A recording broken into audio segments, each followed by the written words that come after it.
Yeah, let's all go. Do you think they have a salad bar with bacon bits? I like that. You're asking the wrong thing.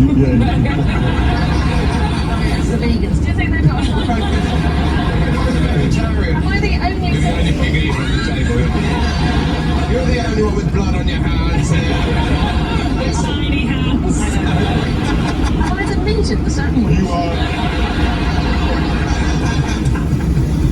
You hear what they say about people with big hands, big spans. Right, let's put the hands away. How would you rate your chances in a Chihuahua race? Oh, beat the shit out. They can't be that fast. They're smaller than this. I mean, it depends how long the distance is, because I feel like they are fast. Why don't that problem is if like long distance, if there's any like Kenyan Chihuahuas? Well, it is long distance that we are, in fact, talking about. We are talking about the place Chihuahua. So there is a tribe, the Rarámuri tribe in Chihuahua, Mexico. They are brilliant long-distance runners. And in 2017, a woman called Maria Lorena Ramirez, she beat 500 other female runners to win a 50K ultra marathon dressed like this. She was wearing a long skirt, she was wearing sandals, she had no running gear. She's holding a baseball cap and a bottle of water. That was it. And she beat all 500 other runners in this race. What were they wearing? Running Diving bells. And in 2016, she came second in a 100k race in similar sort of racing. Why is she not in the Olympic Games? Well, it's a tribe of to do endurance and not speed. And so marathons are actually too short for them to They're just warming up. They're really just getting themselves going. So the sandals, they're a traditional Mexican sandal. They're called huaraches, and they're surprisingly good running shoes because they allow the foot to splay and move rather naturally. They are infinitely adjustable because they have this sort of multi-strap system, and they're extremely durable. No room for a swoosh on there, though. No, you can't get a swoosh on there. But there's about 50 to 70,000 people in this tribe, and they live in dispersed communities, so they do have to communicate by running very long distances. They can run 270 kilometers non-stop. They can comfortably cover 700 kilometers in a few days. And their secret weapon is that before they start running, they drink beer. I mean, Is that where I've been going wrong? yes. Corn beer, Tesquino, it is sacred amongst the Rarámuri. And they use these running skills not just to go connect with people, but to hunt wild turkey. So you want to get a wild turkey, you chase the birds for hours. The birds can't fly for very long, so they repeatedly have to take off and land. It's very energy consuming, and eventually the turkey goes, okay, you got me. Again, I'd say wrong crowd. Yeah. It's so great how they murder this bird. But beer is a huge thing. They use it as a cure. Apparently it only works if the doctor drinks some as well. The thing I like about their attitude to drinking beer is that what they believe is that there are two souls in the body. There's a large soul and a little soul. And the beer gets rid of the large soul and just leaves the little soul. And that's why we're more like children when we drink. I think it's quite nice. I've never drank. I drank once, one night at a party, and I thought, I'm going to try a drink, and I got drunk. And I remember walking into this room and seeing a settee, and I just kind of fell on it, and I thought I fell asleep. Apparently, I woke up, and then I did all kinds of things. I was like the life inside of the party, and then I fell back on the settee and fell asleep, and I woke up the next morning. And I'll never forget it. There was this woman, and you know when you're young, everybody looks really older. She's probably 40 or whatever, but she looked like she'd been in the ring with Muhammad Ali. She had no teeth, she looked really rough. I'll never forget her looking at me and going, you look great last night. Wow, and she's here to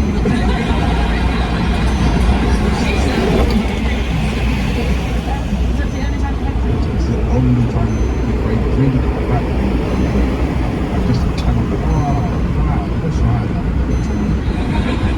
I have to drink, you know. Two. Right, moving on. What could this man do in 28 seconds?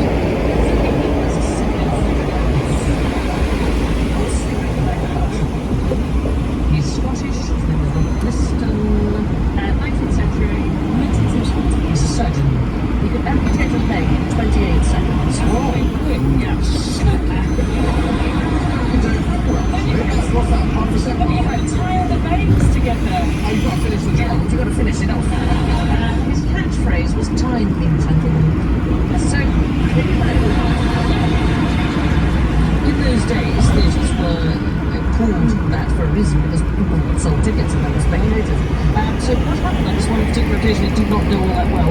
One time he accidentally chopped off a patient's testicles along with his leg. Too high up the leg. I know, right? It's not too high. So you can see his assistant is holding, because there's lots of spectators Holding around. two spherical objects. So I'm going to put these back on.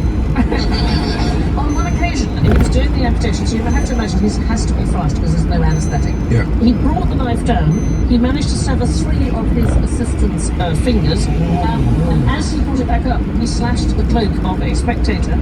The patient and assistant both died later of gangrene, the wounds became infected, and the story is that the spectator died of fright because he thought he had been stabbed. It is the only operation on record with a 300% mortality rate. Did he lose his license? No, darling, people queued up to see him. They absolutely did. Because his mortality rate was 1 in 7. And 1 in 7? Well, the average was 1 in 4. So, you know, Before anaesthetic, doctors used to have a brandy before operations, and it was actually horrific. It was awful. Cutting into people who were awake. yeah. They would have a couple of brandies. And no, then, I don't think he thought it was awful. He wore blood and spattered clothes, and people didn't know about sterilisation. But it meant he was experienced. And there was so much for the floor to so much alcohol. Sometimes the flautist would come in to play. I mean, it was a problem. You're going out. That's why operating rooms are still called theatre. was they had the same architect who wrote Inigo Jones in theatres for plays and theatres for people to watch operations because they were entertainment in the same genre. This is Charing Cross Hospital in 1901. 1901, slightly late. Yeah. So that's a nice addition to that picture, which I haven't even thought about. But yeah, I think people don't make mistakes now. Let me tell you. In 2019, a hospital in the West paid out £20,000 to a man they had circumcised by mistake. He'd gone in for a procedure on his bladder. He said he got distracted chatting to the nurses. What? Yeah. So he didn't notice he was having the wrong operation until it was too late. He decided it was a real surprise. Nobody grabbed the boat. Yeah, I'd take it. Yeah. What was the biggest revelation in Bridget Hitler's diaries? Somebody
that opened in Japan of the Titanic sinking, and actually there's an amount of time where it becomes a historical fact and empathy disappears. So I think it's really weird now that you have tourist attractions and pubs and things called Jack the Ripper. Yeah. Well, that again, there's a whole cultural conversation now. It's so much more about the women, number one, poverty in London, but the women who were in danger, sex work at the time, the history of that business. Recently released this. Yeah, no, it is very, very good. And now we've rounded way off course and right into the twilight zone of general ignorance. Fingers on buzzers, please. Which is the British lake with the greatest deepness? I'm going to give you a hint. Yeah. Its depth is absolutely monstrous. Oh, Yeah. Windermere.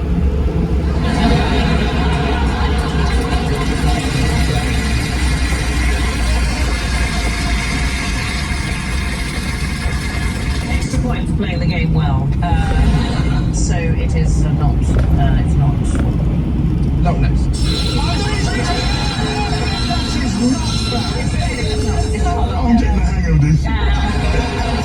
The deepest lake in the UK is Scotland's Lake Moira. It is 310 metres deep. Loch Ness is 247.5. There is, however, in Loch Moira, a cryptozoological monster that rivals the Loch Ness monster. It's called Moray. Very cute. It was last spotted in 2013. And the new theory about Loch Ness, actually, because there was a team of researchers from New Zealand in 2019 and they analysed water samples. They think there may be several giant eels that are living in the lake. Loch Ness gets its name from an old Scottish legend that featured the Gaelic lines "Ta Loch Nessan, Ta Loch Nessan," just means there's a loch now, there's a loch now. Who knows? Loch Moira is deeper than Loch Ness and has its own monster. Here's someone who's absolutely full of herself, but where was this doll invented? Yes, Josh. Minsk. Yeah, really specific. It's specific and it's wrong. No, not me. But we hadn't thought of it. They're called Matryoshki, but it started its life in China. So more than 1,000 years ago, and then to Japan. And then in the 19th century, a Moscow workshop in children's upbringing took this idea and they created their own versions of these nesting I've dolls. got one at home. Yeah. And it's got me, and then my wife, and then my 3 children. And the likenesses of everybody are pretty good, apart from me. We've done this one, which we think looks like you. Got the shirt on. And then if we open it up inside, let's see if I can get them all out. So then we've got Benjamin, and then we've got. We all live in Ireland. We've got And where's Josh? Josh. Unbelievable. There you are. And even smaller than Josh, Is that you, Sandy? is me inside. And what's Who's inside you? Oh, it's a blue whale. We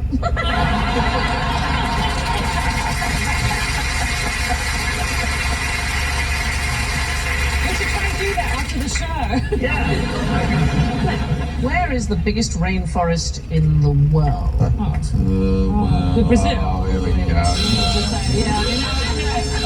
Someone had to do it. So there are 2 types of rainforest. There is tropical and there is temperate.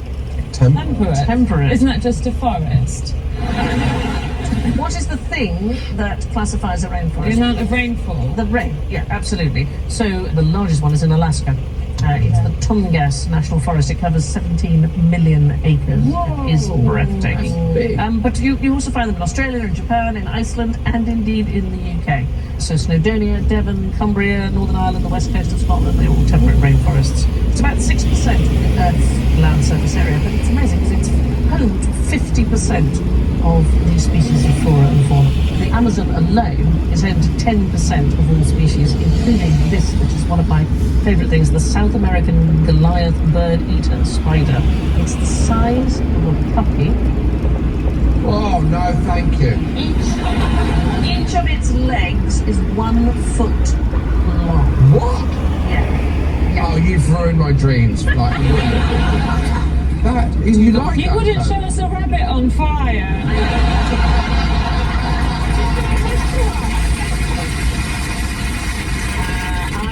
friend who went to the world's largest rainforest, so if you want to know what it's like, Alaska. Okay, as our voyage draws to a close, let's take a look at the range of scores. In last place tonight, rambling in the Rotherham rain with -23. It's Sarah!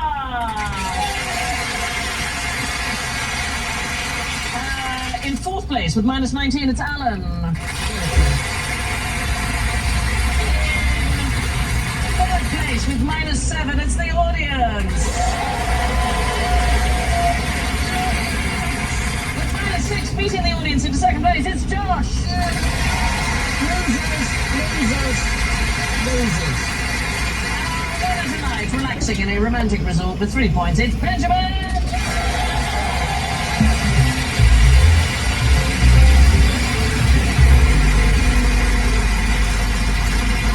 I'm so happy to be here. I want to thank my mother.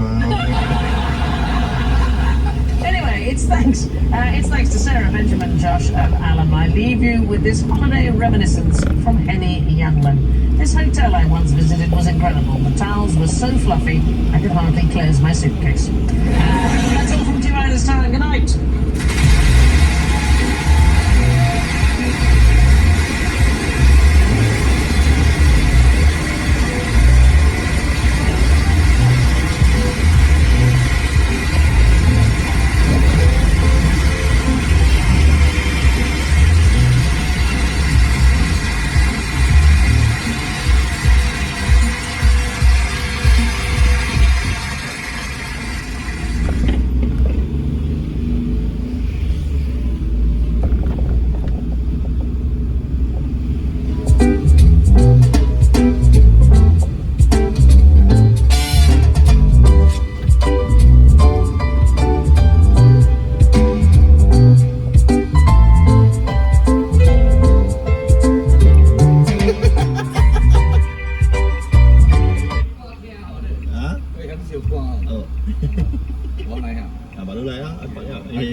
Dah saya paksa meaning lui. Sampai Pak tahu tu saman.